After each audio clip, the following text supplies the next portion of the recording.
Velkommen til vores hus på Tyskerhavn. Jeg hedder Nadia, og jeg er 36 år, og jeg bor her sammen med Esben, som er min mand, og vores 3 børn. Vi flyttede til Hvide fra Aarhus Centrum, fordi jeg fik ved at være vokset ud af vores lille andelslejlighed. Og så lige pludselig så fik vi den her indskydelse at være med at kigge mod Hvide. Jeg er sanger og komponist, skriver rigtig meget vokalmusik. Blandt andet har jeg skrevet til DR Pigekoret.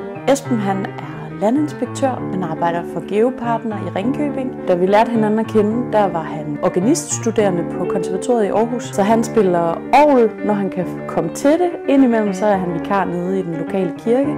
Han får også spillet klaver til lokalrevyen Ævlo og Klædt til næste sommer. Det glæder vi os rigtig meget til. Selvfølgelig så havde jeg nogle betænkeligheder ved, om man kan drive et kunstnerisk virke, når man bor så langt mod vest, som man kan komme. Men selvfølgelig har det nogle udfordringer, men jeg oplever også, at når jeg tager afsted for at lave en performance, så kan jeg sætte mig ind i bilen, og så lukker jeg døren til bilen, og når jeg kører afsted, så er jeg kunstner Nadia. Og når jeg så vender hjem og åbner døren, så er jeg mor Nadia igen.